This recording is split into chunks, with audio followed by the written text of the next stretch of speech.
देखिए आ जाइए सभी स्टूडेंट्स जल्दी से क्लास में, क्योंकि आज जो मैं आपके सामने क्लास लाया हूँ एक बहुत ही धमाकेदार क्लास लाया हूँ। जी हाँ, जैसे आपको पता है हमने एक सीरीज चला रखी है एसएससी ग्रामर PYQS की। एसएससी ग्रामर में जितने भी प्रीवियस ईयर क्वेश्चंस पूछे गए हैं तो उन सब की हम यहाँ पे क्या कर रहे हैं, प्रैक्टिस। और आज जो मैं आपके सामने लाया हूँ वो मिक्स्ड टॉपिक्स पे लाया हूँ, ठीक है। किसी एक टॉपिक से एरर्स नहीं होंगी। ग्रामर्स में जितने भी हम टॉपिक पढ़ते हैं उन सभी टॉपिक्स में से किसी न किसी टॉपिक से चीजें उठाई गई हैं, ठीक है। और वो सब एरर्स हैं जो प्रीवियस ईयर एग्जाम में, चाहे वो सीजल का एग्जाम रहा हो, CHSL का रहा हो, MTS का रहा हो, या स्टेनोग्राफर का रहा हो, या CPO का रहा हो, ये सारी एरर्स इन सभी एग्जाम में आई हुई है जिन भी एग्जाम्स का यहाँ पे जो है नाम मेंशन किया गया है। और लेवल की अगर मैं बात करूं तो इन क्वेश्चंस का जो लेवल रहेगा वो मॉडरेट टू डिफिकल्ट रहेगा। तो आपको शुरू में 1 2 3 क्वेश्चन थोड़े से इजी मिल सकते हैं, आगे आपको धीरे धीरे क्वेश्चन डिफिकल्ट मिलेंगे। तो आप इस वीडियो में एंड तक बने रहें और बेहतरीन तरीके से देखते रहें। और जो मैं आज लाया हूं वो लाया हूं फिलअप्स। जी हाँ, आपको क्या करने हैं, आपको फिलअप्स करने हैं। इससे पहले अभी तक हमने ग्रामर के जितने भी PYQS किए थे वो करे थे डिटेक्टिंग एरर्स पे, है ना। तो एरर डिटेक्शंस हम करते थे। आज जो मैं लाया हूं वो फिलअप्स पे लाया हूं। तो देखिए जैसे यहाँ पे आपको दिखाई भी दे रहा है फिलअप्स, ठीक है। तो फिल इन द ब्लैंक्स है, 4 ऑप्शंस दिए गए होंगे, आपको जो बेस्ट सुटेबल ऑप्शन है वो पिक करना है उन 4 ऑप्शंस में से। तो चलिए ज्यादा देरी ना करते हुए मैं शुरू कर रहा हूँ आज की क्लास। और ये रहा फर्स्ट क्वेश्चन आज आपकी स्क्रीन पर। तो देखिए और बताइए इसमें क्या ऑप्शन बेस्ट रहेगा, ठीक है। चलो देखते हैं। टोटल यहाँ पे जो है 15 सेंटेंसेस हैं।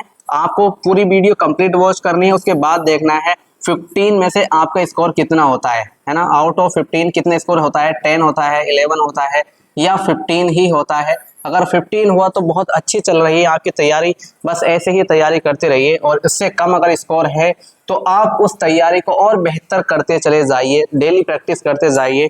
और जितनी भी हमने प्रैक्टिस क्लास कर ली है, अगर आप हमारे चैनल पे नए हो और फर्स्ट टाइम में वीडियो वॉच कर रहे हो तो जाके प्लेलिस्ट में आप ग्रामर PYQS की जो प्लेलिस्ट है वहाँ पे क्लास 1 से लेकर सारी क्लास देख डालिए। वहाँ पे प्रीवियस ईयर से जितने भी रिलेटेड क्वेश्चन है सब लाया हूँ। साथ में उसमें मैंने कुछ टॉपिक्स कराए हैं, प्रीपोजिशन और फिर उसके PYQS, ठीक है। सब्जेक्ट वर्ब एग्रीमेंट के कॉन्सेप्ट समझाए, फिर उसके PYQS जो उससे रिलेटेड एग्जाम में पूछे गए हैं। तो इस तरीके से हमने सीरीज चला रखी है। तो आप जल्दी से जाके इस वीडियो के बाद उन सभी वीडियो को भी जरूर वॉच कर लेना। और अगर चैनल पे नए हो तो यार एक सब्सक्राइब तो बनता है, चैनल को सब्सक्राइब कर देना और वीडियो को लाइक कर देना, ठीक है। और कमेंट्स में बताना कि कैसी रही आज की क्लास और नेक्स्ट क्लास आप किस टॉपिक पे चाहते हो, किस चीज पे आपको नेक्स्ट क्लास चाहिए। तो चलिए अब बिना देरी किए हुए देखते हैं इसका आंसर, ठीक है। शायद आपने आंसर पिक कर लिया होगा, है ना। चलिए, नीदर ऑफ द आंसर्स, ठीक है। नीदर ऑफ द आंसर्स, ये जो ऑफ प्रीपोजिशन है इसका मतलब होता है में से, ठीक है। इसका मतलब क्या होता है, में से। तो नीदर ऑफ द आंसर्स मतलब क्या हो गया, आंसर में से कोई एक भी नहीं। नीदर का यूज होता है 2 में से कोई एक भी नहीं, ऐसे सेंस में। मान लो आपके पास कोई 2 चीज है, हाँ, और मैं कह रहा हूँ 2 में से कोई एक भी नहीं। अगर ऐसे मना करना होता है तो किसका यूज किया जाता है, बोलो, नीदर का। किसका यूज किया जाता है, नीदर का। तो नीदर ऑफ द आंसर्स, है ना, करेक्ट। तो दोनों में से कोई एक भी नहीं, आंसर करेक्ट है। इसका मतलब ये हो गया कि जो 2 आंसर दिए गए हैं दोनों में से कोई भी करेक्ट नहीं है, ठीक है। तो उसके सेंस में अगर हम मना करते हैं कोई एक भी नहीं तो बात एक की हो रही है, हाँ। तो अगर एक की हो रही है तो नीदर बोलो कैसा वर्ड है, सिंगुलर। अगर सिंगुलर वर्ड है तो इसके साथ क्या ऑप्शन सही रहेगा, इज। ना आर आएगा, ना वर आएगा, ना बी, क्योंकि ये दोनों प्लूरल है और बी वर्ब यहाँ पे नहीं आएगी बल्कि इसकी सिंगुलर फॉर्म आएगी, वो क्या है, इज। तो यहाँ पे क्या आने वाला है, बोलो, ए ऑप्शन। तो चलिए अगर आपका आंसर सही था तो आपका 1 नंबर तो पक्का हो गया। नेक्स्ट देखते हैं आगे। ये रहा सेकंड क्वेश्चन। तो इसमें भी देखिए आप वीडियो आपको पॉज करनी है और पॉज करने के बाद आपको देखना है क्या एरर है और फिर आपको मेरी एक्सप्लेनेशन देखनी है। क्या जो मैं आंसर बता रहा हूँ वही आपने सोचा था, अगर वही आपने सोचा था तो बहुत अच्छी बात है ना, आपका 1 नंबर ऐड हो जाएगा। तो चलिए यहाँ पे है he is the man, he is the man, है ना। ये वो आदमी है, ऑनेस्टी इज बियॉन्ड डाउट, जिसकी ऑनेस्टी क्या है, बोलो, संदेह के परे है, यानी कि उस पर संदेह नहीं किया जा सकता। तो अब यहाँ पे रिलेटिव प्रोनाउन जैसा कुछ आएगा, ठीक है। तो देखिए यहाँ पे इज क्या है, बोलो, वर्ब, और इस वर्ब का सब्जेक्ट क्या बन रहा है, ये, है ना। और ऑनेस्टी की पार्ट्स ऑफ स्पीच क्या है, बोलो, नाउन। अगर ऑनेस्टी की पार्ट्स ऑफ स्पीच नाउन है तो इसके लिए यहाँ पहले क्या प्रोनाउन आ सकता है, नहीं। प्रोनाउन का तो यूज ही हम नाउन का रिपीटेशन रोकने के लिए करते हैं। बोलो प्रोनाउन किस लिए यूज किया जाता है? ताकि नाउन का रिपीटेशन रोक सके, नाउन को वहां पे यूज ना किया जा सके बार बार। ठीक है, तो यहाँ पे प्रोनाउन नहीं आएगा तो दैट नहीं आएगा, विच नहीं आएगा, होज भी नहीं आएगा। ठीक है, अब यहाँ पे क्या आएगा? बोलो यहाँ पे आएगा सिर्फ और सिर्फ होज, सिर्फ और सिर्फ होज। तो यहाँ पे ऑप्शन सी आपका बेस्ट रहेगा, हो जाएगा। This is he is the man, ये वो आदमी है, हुज ऑनेस्टी, जिसकी ईमानदारी इज बियॉन्ड डाउट, है ना। डाउट की क्या है? बोलो परे है, यानी कि संदेह के परे, उस पर संदेह नहीं किया जा सकता। तो जब आपको लगे कि यहाँ से यहाँ तक एक रिलेटिव क्लॉज चल रही है, ठीक है, और हमें यहाँ पे एक रिलेटिव प्रोनाउन फिल करना है ना, मतलब रिलेटिव से ही संबंधित कुछ चीज फिल करनी है, तो अगर वहां पे ऑलरेडी नाउन दिया गया है तो उस नाउन के पहले बोलो क्या आ सकता है? एडजेक्टिव, क्योंकि नाउन में दो ही चीज जानकारी ऐड करती हैं, या तो एडजेक्टिव या डिटरमिनर। ठीक है, तो आपको यहाँ पे पजेसिव क्या लगाना था? बोलो एडजेक्टिव लगाना था, यहाँ पे कोई प्रोनाउन नहीं लगाना। चलिए नेक्स्ट, नेक्स्ट सेंटेंस ये रहा आपकी स्क्रीन पर। ठीक है, ईच ऑफ द प्लेयर्स, देखो ये सारी चीजें मैं पढ़ा चुका हूँ class number 4 subject verb agreement का, मैंने आपको टॉपिक कराया था, और उसमें ये चीजें कराने के बाद मैंने इसके PYQS भी सॉल्व कराए थे, तो उसी से रिलेटेड है ये। मैंने आपको वहां पे ही बताया था कि ईच क्या है? बोलो सिंगुलर वर्ड। देखो अभी ऊपर नीदर आया था और ये ईच है, मैं आपको फिर से बता रहा हूँ, एक तो ईच, ठीक है, और एक एवरी, है ना, और एक ईदर, ईदर, ठीक है, और एक नीदर। ये चारों जो वर्ड है ना, ये चारों तुम्हारे डिस्ट्रीब्यूटिव वर्ड कहलाते हैं, और चारों ही वर्ड यूज होते हैं सिंगुलर में। ठीक है, चारों ही यूज वर्ड होते हैं किसमें? बोलो सिंगुलर वर्ड। तो अगर ये सिंगुलर वर्ड कहलाते हैं तो ये अपने साथ कैसी वर्ब लेते हैं? सिंगुलर। तो कहीं भी अगर इनका यूज किया जाएगा तो इनके साथ वर्ब सिंगुलर ही आने वाली है। तो देखिए ईच ऑफ द प्लेयर्स, तो इन चारों में सिंगुलर वर्ब कौन सी है? ये भी प्लूरल, ये भी प्लूरल, ये भी प्लूरल, तो बस यही एक ऑप्शन है और यही आ जाएगा। क्या हो जाएगा? बोलो ईच ऑफ द प्लेयर्स, खिलाड़ियों में से हर एक को, है ना, हैज अवॉर्डेड ए मेडल, उसे एक मेडल अवार्ड दिया गया, यानी कि जितने भी खिलाड़ी थे सबको क्या किया गया? अवार्ड दिया गया। क्या? एक एक मेडल का। ठीक है, तो चलिए नेक्स्ट देखते हैं। आप इनके साथ सिंगुलर वर्ब जो है फिल करोगे ना। Next, she has been working, she has been working, वो काम कर रही है, हेयर यहाँ। अब देखो 5 इयर्स, है ना, 5 इयर्स, ये क्या हो गया? बोलो 5 साल। 5 इयर्स क्या हो गया? बोलो 5 साल, है ना। तो अब 5 साल ऐसा कुछ टाइम है, तो ये तो ड्यूरेशन हो गई 5 साल, मतलब कोई बंदा काम कर रहा है, कोई इंसान काम कर रहा है यहाँ पे, है ना। अब उसे काम करते हुए 5 साल हो गए, तो ये क्या हो गया? एक ड्यूरेशन हो गई कि इतना वक्त हो गया। तो जब हमें ड्यूरेशन बतानी हो कि कोई काम इतने समय से चल रहा है, उसके लिए एक प्रीपोजिशन आती है फॉर। सिंस नहीं आती, सिंस आती है पॉइंट ऑफ टाइम के साथ, जब आपको ये बताना हो कि काम कब शुरू हुआ। ठीक है, जब आपको ये बताना हो कि काम कब शुरू हुआ तो हम किसका यूज करते हैं? बोलो सिंस का। जैसे अगर आ जाता कि वो यहाँ पे 2020 से काम कर रही है, तो ये सन था, यानी कि उसने काम स्टार्ट करना शुरू किया 2020 में, तो इसके पहले बोलो किसका यूज होता? सिंस का। लेकिन उसे 5 साल हो गए, तो यानी कि कब काम करना स्टार्ट किया ये नहीं पता हमें, बल्कि ये पता कि 5 साल हो गए। तो जब ऐसे ड्यूरेशन का हमें पता चले कि कोई काम इतने वक्त से चल रहा है, तो उसके लिए एक ही प्रीपोजिशन आती है और वो क्या है? बोलो फॉर। तो यहाँ पे ऑप्शन क्या आ जाएगा? सी। ठीक है, चलिए आ रही है ना चीजें समझ में बढ़िया तरीके से। चलो नेक्स्ट देखिए, नेक्स्ट क्वेश्चन ये रहा आपकी स्क्रीन पर। The teacher asked me, teacher ने मुझसे पूछा, I had completed the homework, है ना, क्या मैंने अपना होमवर्क कंप्लीट कर लिया। देखो आपने ना डायरेक्ट इनडायरेक्ट पढ़े होंगे, और नहीं पढ़े तो मैंने 2 क्लास पढ़ाई है, उसमें मैंने समझाई है PYQS।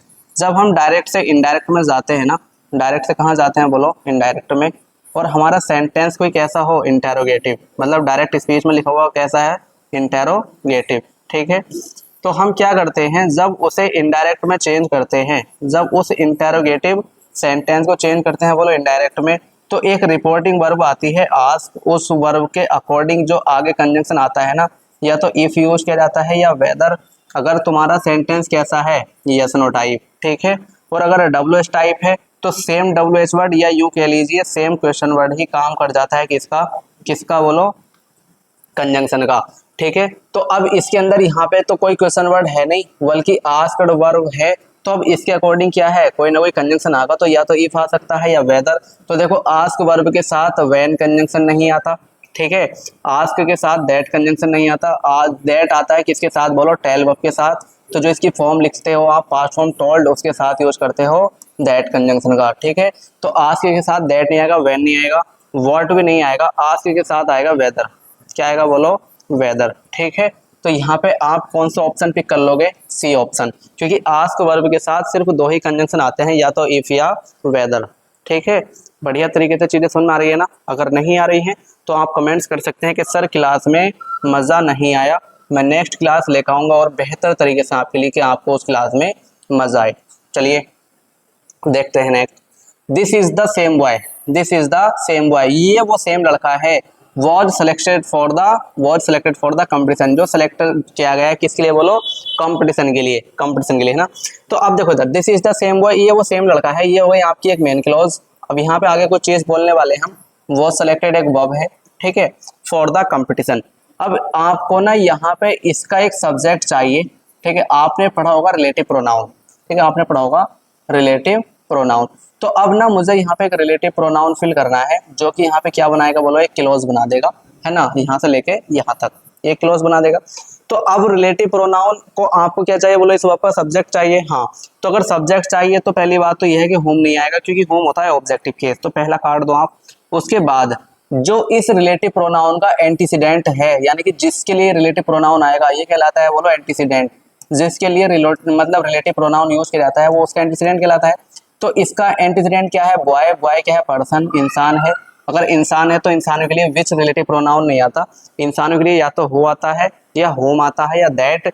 होम जब आता है जब ऑब्जेक्ट चाहिए होता है, और हो और दैट तब आते हैं जब आपको सब्जेक्ट चाहिए होता है। दैट तो हर केस में आता है, दैट ऑब्जेक्ट में भी और सब्जेक्ट में भी, लेकिन हो का मामला है ना। अब यहाँ पे बात आ रही है, हो आएगा या दैट। हो आपका वर्ब का सब्जेक्ट बन जाता है, दैट भी आपका वर्ब का सब्जेक्ट बन जाता है। तो अब इन दोनों में से आप किसे पिक करोगे। अब देखो आप मेरी बात सुनो, यहाँ पे जो एंटीसीडेंट है ना बॉय, हाँ, उसके पहले लिखा हुआ है द सेम, द सेम। तो सुनो आप, कोई रिलेटिव प्रोनाउन आपको पिक करना है, हाँ। अब उस रिलेटिव प्रोनाउन का जो यहाँ पे एंटीसीडेंट बन रहा है, उस रिलेटिव प्रोनाउन का जो यहाँ पे एंटीसीडेंट बन रहा है, अगर उस एंटीसीडेंट के पहले यहाँ पे कुछ वर्ड्स लिखे हुए हैं, कुछ वर्ड्स लिखे हुए हैं इस नाउन को, इस एंटीसीडेंट को एम्फेसाइज करने के लिए, जैसे द सेम,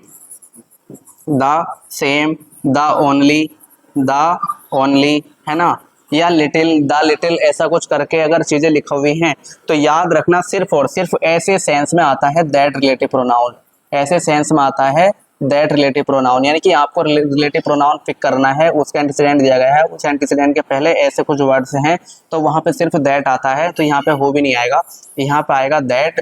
दैट आएगा तो कौन सा ऑप्शन राइट हो गया बोलो, बी ऑप्शन, क्योंकि इस बॉय के पहले लिखा हुआ है द सेम।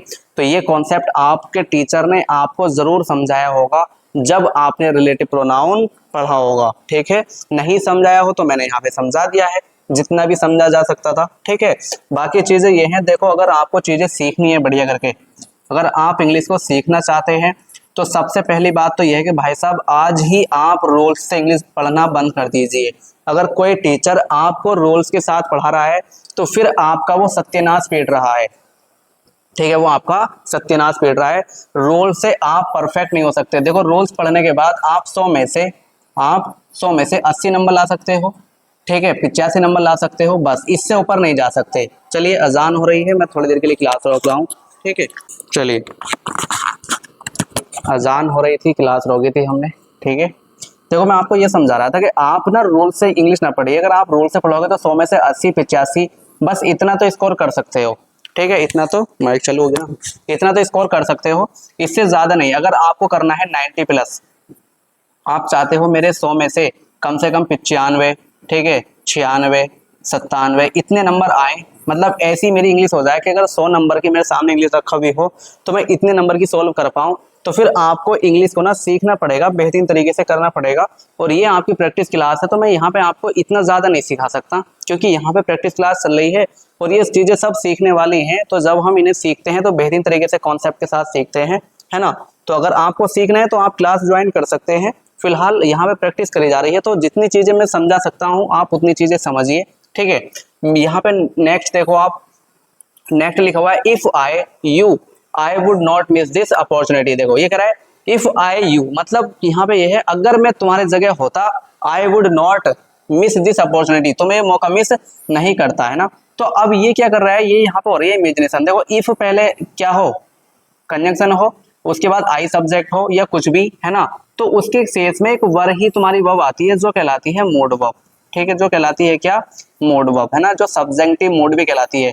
तो ऐसे में सिर्फ आप यहाँ पे वर्ब पिक करोगे, वर्ब इमेजिनेशन करने के लिए जो वर्ब पिक करी गई है ना, वो वर्ब पिक करी गई है, ना कि एम। एम रियल दिखाती है, वॉज भी नहीं आती, बी भी नहीं आएंगे, तो यहाँ पे सिर्फ वर्ब की सेंस है कि इफ आई वर यू, अगर मैं तुम्हारी जगह होता तो I would not miss this opportunity, मैं इस मौके को मिस नहीं करता। ठीक है, तो चलिए ये आपने टेंस टॉपिक में पढ़ा होगा, टेंस के बाद चीजें पढ़ते हैं हम, है ना, वहां पे समझते हैं इमेजिनेशन को। ठीक है, चलिए ही इंसिस्टेड, देखो अब इंसिस्टेड आ गया। अब भाई साहब मैंने आपको प्रीपोजिशन की क्लास पढ़ाई है, दो प्रीपोजिशन की क्लास पढ़ाई थी, अगर आपने वो क्लास नहीं देखी तो जाकर देख लेना, बहुत ही बेहतरीन तरीके से क्लास करा रखी है यूट्यूब पे, इतनी बेहतरीन तरीके से आपको किसी टीचर की क्लास नहीं मिलने वाली प्रीपोजिशन की। तो एक प्रीपोजिशन की क्लास थी मास्टर 1, ठीक है, एक क्लास थी मास्टर 1, उसमें मैंने फिक्स्ड प्रीपोजिशन समझाई थी, और एक प्रीपोजिशन की क्लास थी क्लास 2, उसमें उसकी मतलब थंबनेल है 10 प्रीपोजिशन 10 गलतियां, यानी कि 10 प्रीपोजिशन 10 गलतियां, 10 मिस्टेक्स, तो वो भी आप जाकर देख लेना। उसमें कॉन्सेप्ट वाली प्रीपोजिशन है, इसमें क्या थी, फिक्स्ड प्रीपोजिशन। तो उसमें मैंने आपको कराया था कि इंसिस्ट एक ऐसी वर्ब है जिसके साथ प्रीपोजिशन आती है ऑन। ठीक है, क्या आती है, ऑन। तो अगर ऑन आती है तो सी ऑप्शन सही हो जाएगा, ये गलत और ये गलत। और फिर उसके बाद देखो ये प्रीपोजिशन है, तो प्रीपोजिशन अपने बाद अपना ऑब्जेक्ट लेती है, अगर ऑब्जेक्ट लेती है तो आप यहाँ पे वर्ब की आईएनजी फॉर्म ही लिखोगे, जो कि किसका काम करेगी, मतलब जो है करेगी, बोलो, जीरंड का। ठीक है, अगर यहाँ पे लिखा हुआ होता तो ये हो जाता गलत। ठीक है, पे होता गलत। चलिए नेक्स्ट सेंटेंस ये रहा, और यहाँ पे है देखो नो सूनर, ये आपका इन्वर्जन बनाते हैं, है ना, और ये चीज भी मैंने आपको पढ़ा रखी है क्लास नंबर 4 में। ठीक है, तो नो सूनर के साथ जो चीज आती है यहाँ पे वो कंजंक्शन होता है देन, ए वाला। ठीक है, तो ई वाला नहीं होता, ए वाला होता है। नो सूनर के साथ वैन नहीं आता, बट नहीं आता। ठीक है, फिक्स्ड चीज है, नो सूनर के साथ क्या आता है, देन। तो कौन सा ऑप्शन सही हो जाएगा हमारा, सेकंड वाला। चलिए नेक्स्ट देखते हैं। देखो ये चीज भी मैंने आपको पढ़ाई है, सारी चीजें करा चुका हूँ पहले मैं, ये जो मेरी क्लासेस शुरू से देख रहा होगा ना, क्लास 1 से, उसे बहुत बेहतरीन तरीके से चीजें समझ में आ रही होंगी, क्योंकि शुरू से हम सारी क्लास बेहतरीन तरीके से समझ चुके हैं। तो प्रीफर मैंने आपको बताया था, बोलो कैसी वर्ब है, प्रीफर एक ऐसी वर्ब है जो सिलेक्शन करती है। क्या करती है, बोलो, सिलेक्शन। ये कंपैरिजन नहीं करती। ठीक है, ये कंपैरिजन नहीं करती। अगर ये सिलेक्शन करती है तो इसके केस में देन का नहीं, टू का यूज किया जाता है। तो प्रीफर वर्ब के साथ जब भी आपको कोई चीज बोलनी हो तो किससे बोलते हैं, टू से। देखो इसका मतलब क्या हो गया, ही प्रीफर्स टी टू कॉफी। मान लो उसके सामने कॉफी भी है, ठीक है, उसके सामने कॉफी भी है, कॉफी, ठीक है, और उसके सामने बोलो टी भी है। ठीक है, मान लो इसमें टी है, टी है, ठीक है, तो अब उसके सामने दो चीज अगर आप रख दो, कॉफी भी रख दो, टी भी, तो इसका मतलब क्या हो गया, ही प्रीफर्स टी, वो टी पीना पसंद करेगा, यानी कि वो उठाएगा भाई साहब टी को, कॉफी को छोड़ देगा। इसका मतलब ये हो गया, ये नहीं कि उसे कॉफी भी चाहिए, टी भी चाहिए, टी ज्यादा चाहिए, ऐसे नहीं, फिर तो गलत हो जाएगा। तो टी क्या करता है, सिलेक्शन करता है, दोनों में से एक, कौन सा चाहिए आपको, तो सिलेक्शन करने के लिए टू का यूज होता है, और कंपेरिजन करने के लिए देन का। तो देन नहीं आता इसके साथ, ओवर भी नहीं आता, इंसिस्ट जो है इंस टीड भी नहीं आता। ये तो आपको सिर्फ कंफ्यूज करने के लिए डाली गई थी ये चीजें। ठीक है, चलिए नेक्स्ट है द चाइल्ड इज अफ्रेड। देखो बता चुका हूं, अफ्रेड एक ऐसी वर्ब है, सॉरी अफ्रेड जो एक ऐसा एडजेक्टिव है जो अपने साथ क्या लेता है, बोलो, ऑफ। क्या लेता है, ऑफ। तो इसके साथ ऑफ प्रीपोजिशन आएगी, फिक्स है। देखो ये चीजें, इनमें ना ही आप कुछ कर सकते हो ना ही मैं कुछ कर सकता, जो चीजें फिक्स है वो फिक्स है, फिक्स करने वाली चीजें हमें याद करनी पड़ती हैं। तो अफ्रेड के साथ टू नहीं, विद नहीं और फॉर भी नहीं। ठीक है, चलिए नेक्स्ट, सी इज गुड, कराया था मैंने, बोलो, कराया था ना, गुड एट बैड एट, बताया था मैंने कि गुड के साथ एट आती है और बैड के साथ भी क्या आती है, एट। ठीक है, जब आपको ये बोलना है कोई इंसान इस काम में अच्छा है या इस काम में बुरा है, वो इस काम को अच्छे तरीके से कर पाता है, वो इस काम को अच्छे तरीके से नहीं कर पाता, तो उसके साथ एट प्रीपोजिशन फिक्स होती है। तो गुड के साथ क्या आ जाएगी, बोलो, एट। तो कौन सा ऑप्शन हो जाएगा सही, एट जो है ए वाला, ना इन आता, ना ऑन आता और ना ही विद आता। ठीक है, तो ये हल्की हल्की एरर्स थी, इन्हें स्पीड के साथ में निपटा रहा हूँ, ज्यादा समझाने वाली चीजें नहीं है, ये जो समझाने वाली चीजें हैं उन पे टाइम दिया जाता है। तो चलिए नेक्स्ट, देखो यहाँ पे लिखा हुआ डेस्पाइट। डेस्पाइट एक ऐसी प्रीपोजिशन है, डेस्पाइट एक ऐसी प्रीपोजिशन है जो अपने बाद क्या लेगी, आईएनजी फॉर्म। देखो पहली बात तो ये है कि प्रीपोजिशन सभी अपने बाद आईएनजी फॉर्म लेती हैं, क्योंकि प्रीपोजिशन को अपना क्या चाहिए होता है, बोलो ऑब्जेक्ट, ऑब्जेक्ट चाहिए होता है, तो आपको क्या लिखना है, जेरेंट। तो इसके साथ भी आप किसका यूज करोगे, बोलो आईएनजी फॉर्म का। तो आईएनजी फॉर्म का यूज करोगे तो यहाँ पे आएगा क्या, ट्राइंग, बी ऑप्शन, कि डेस्पाइट ट्राइंग हार्ड। इसका मतलब क्या हो गया, बहुत ज्यादा ट्राई करने के बाद, यानी कि बहुत ज्यादा कोशिश करने के बाद भी ही फेल्ड द एग्जाम, वो एग्जाम में फेल हो गया। ठीक है, तो कौन सा ऑप्शन सही है, बोलो बी ऑप्शन, ही ट्राइज यहाँ पे गलत है, टू ट्राई गलत है, ऑफ ट्राइंग भी गलत है। तो याद रखना कोई प्रीपोजिशन है तो उसके बाद आप जेरेंट देते हो, उसका ऑब्जेक्ट आईएनजी फॉर्म रखिए। चलिए नेक्स्ट क्वेश्चन है, let's go for a walk, चलो वॉक के लिए चलते हैं ना। इसका मतलब क्या हो गया, इसका मतलब क्या हो गया, चलो वॉक के लिए चलें, चलो वॉक के लिए चलें, या चलो वॉक के लिए चलते हैं ना। तो अब इसके बाद बनाया गया है इसका इन्वर्जन। अगर इसका इन्वर्जन जो है बनाया गया है, तो लेट्स का जो इन्वर्जन बनता है ना, वो बनता है सेल वी से। किससे बनता है, सेल वी से। केस ऑफ इन्वर्जन आपने टॉपिक पढ़ा होगा, ठीक है, नहीं पढ़ा तो मैं आपको बता रहा हूँ। लेट्स से हम कोई सेंटेंस बोले और बाद में उसका क्या बनाना हो, बोलो इन्वर्जन बनाना हो, क्वेश्चन टैग बनानी हो, तो उसके लिए क्या यूज करते हो आप, सेल वी। तो यहाँ पे ऑप्शन आ जाएगा, बोलो ए। ठीक है, तो यहाँ पे ये गलत और ये गलत, तो यहाँ पे क्वेश्चन टैग के अकॉर्डिंग क्या आएगा, सेल वी आएगा। चलिए नेक्स्ट, नेक्स्ट आपका है neither the students nor the teacher. देखो नीदर के बाद कोई चीज लिखी गई हो, ठीक है, नीदर के बाद यहाँ पे कोई चीज लिखी गई हो और उसके बाद आपने लिखा है नॉर। अब नॉर के बाद यहाँ पे आपने कोई चीज लिखी, ठीक है, तो अब यहाँ पे जो चीज रखी गई है ना, अब यहाँ पे जो वर्ब आनी है वो साउंड इफेक्ट के लिए इसके अकॉर्डिंग आनी है, वर्ब सिंगुलर है प्लूरल। अगर ये चीज सिंगुलर है, ठीक है, तो यहाँ पे वर्ब सिंगुलर आ जाएगी। अगर ये रखी गई चीज प्लूरल है तो यहाँ पे वर्ब प्लूरल आ जाएगी। ठीक है, तो ये चीज चलती है साउंड इफेक्ट के अकॉर्डिंग। ऐसी नीदर नॉर होता है, ऐसी ईदर और होता है। आप ईदर लिखते हो, ईदर के बाद यहाँ पे कुछ लिखते हो, फिर उसके बाद और लिखते हो, अब और के बाद यहाँ पे कुछ लिखते हो। तो यहाँ पे जो नाउन या प्रोनाउन रखा हुआ होता है, अगर वो सिंगुलर तो यहाँ पे आने वाली वर्ब सिंगुलर, अगर वो प्लूरल तो यहाँ पे आने वाली वर्ब प्लूरल। तो यहाँ पे लिखा हुआ है नीदर द स्टूडेंट्स, तो ना ही तो स्टूडेंट्स, नॉर द टीचर, और ना ही टीचर, है ना।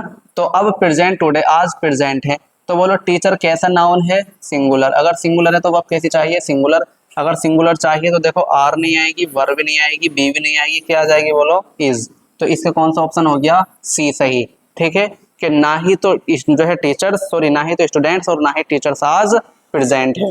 तो चलिए ये थी आज की हमारी 15 एरर्स, ठीक है, 15 फ्लप्स जो PYQS बेस्ड थे। ये सारे के सारे PYQS प्रीवियस ईयर एग्जाम में पूछे गए थे। तो आप इसी तरीके से अपना मेहनत करते रहें और प्रैक्टिस करते रहें सारी चीज़ों को।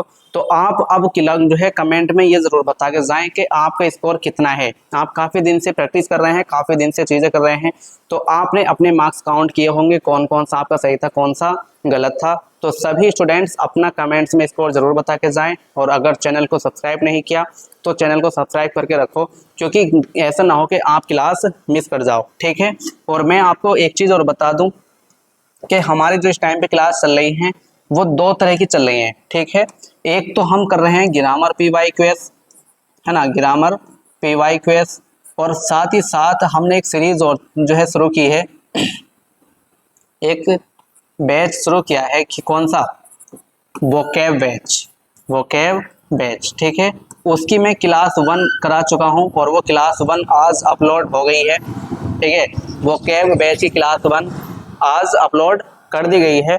अब आपको ना क्या मिलेगा, डेली हमारे यूट्यूब चैनल पे लर्निंग वीडियो, मतलब डेली कुछ ना कुछ आपको कंटेंट मिलेगा। एक दिन आपको मिलेगी इसकी क्लास और एक दिन आपको मिलेगी वोकैब की क्लास। ठीक है, तो जैसे आज आपने वोकैब क्लास 1 देखी, कल आपको ये वाली क्लास मिल जाएगी, फिर नेक्स्ट डे आपको वोकैब की क्लास मिल जाएगी। तो साथ ही साथ, क्योंकि ऐसा है हमें ग्रामर की चीज़ें तो सॉल्व करनी है, लेकिन वोकैब भी पीछे नहीं रखनी, वोकैब भी बहुत ज़्यादा इंपॉर्टेंट होती है।